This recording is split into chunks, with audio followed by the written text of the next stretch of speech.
بسم اللہ الرحمن الرحیم۔ السلام علیکم ورحمۃ اللہ وبرکاتہ۔ آج میں آپ کو وظیفہ بتاؤں گا سورۃ الاخلاص کا۔ وظیفہ صرف 3 دن کا ہے، انتہائی آسان ہے۔ آپ بالکل آسانی کے ساتھ اس وظیفے کو پڑھ سکتے ہیں، لیکن ان کے کمالات آپ خود دیکھیں گے کہ آپ کی زندگی میں ایک انقلاب آ جائے گا۔ زندگی میں انقلاب لانے والا وظیفہ ہے سورۃ الاخلاص کا۔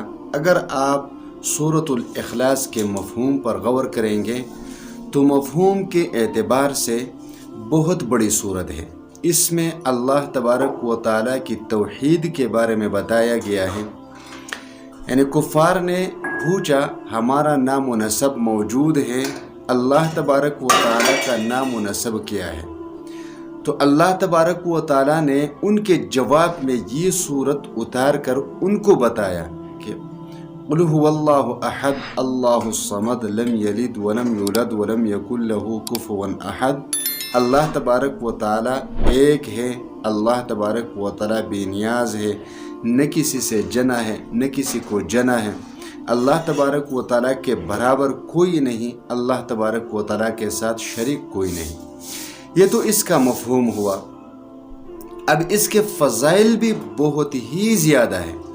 آج میں آپ کو اس کے لیے ایک جامع طریقہ بتاؤں گا کہ آپ کی زندگی میں جو بھی مشکلات ہیں اس کے لیے آپ پڑھیں۔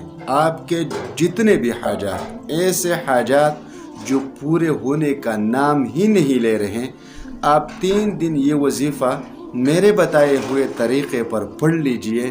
میں آپ کو گارنٹی دوں گا کہ اللہ تبارک و تعالیٰ کے فضل و کرم سے آپ کے وہ ناممکن حاجات ضرور پورے ہو جائیں گے۔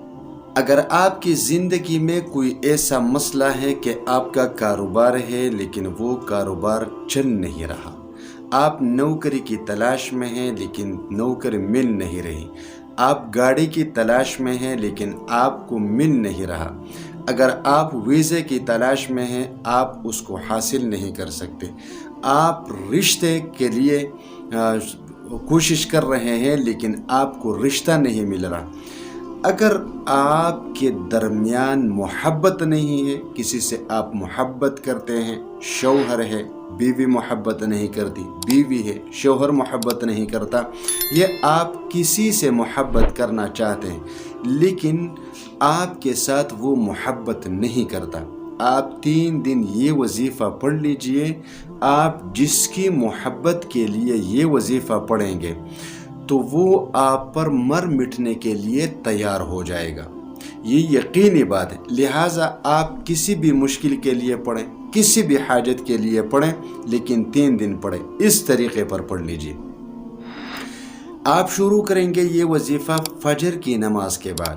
فجر کی نماز پڑھنے کے بعد کم سے کم آپ 1 مرتبہ درود شریف پڑھ لیں، زیادہ سے زیادہ 3 مرتبہ پڑھ لیجیے۔ 3 مرتبہ یا 1 مرتبہ درود شریف پڑھنے کے بعد 70 مرتبہ سورۃ الاخلاص پڑھ لیجیے، 70 مرتبہ۔ پھر اس کے بعد اللہ تبارک و تعالیٰ سے دعا مانگ لیجیے۔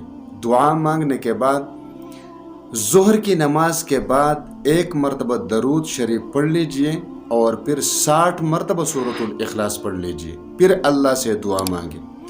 پھر عصر کی نماز کے بعد 1 مرتبہ درود شریف پڑھ کر 50 مرتبہ سورۃ الاخلاص پڑھ لیجئے، پھر اللہ سے دعا مانگ لیجئے۔ پھر مغرب کے بعد آپ 1 مرتبہ درود شریف پڑھ کر 40 مرتبہ پڑھ لیجئے سورۃ الاخلاص، پھر اللہ سے دعا مانگے۔ پھر عشاء کی نماز کے بعد 30 مرتبہ سورۃ الاخلاص پڑھ لیجئے، پھر آخر میں 3 مرتبہ درود شریف پڑھ لیجئے اور پھر اپنے حاجت کے لیے اللہ سے دعا مانگ لیجئے۔ پھر دوسرے دن بھی اس ترتیب کے ساتھ پڑھ لیجئے، پھر تیسرے دن بھی اسی ترتیب کے ساتھ پڑھ لیجئے۔ انشاءاللہ تعالی 3 دن کے اندر آپ کی جو بھی حاجت ہے، آپ اللہ سے جو بھی مانگنا چاہیں اللہ مانگ لیجئے، اللہ تبارک و تعالیٰ ضرور عطا فرمائیں گے، چاہے وہ محبت ہو، چاہے کاروبار ہو، چاہے وہ گاڑی ہو، چاہے وہ ویزا ہو، چاہے وہ اولاد ہو، کچھ بھی ہو بس اللہ تبارک و تعالیٰ سے مانگ لیجئے، اللہ تبارک و تعالیٰ عطا فرمائیں گے۔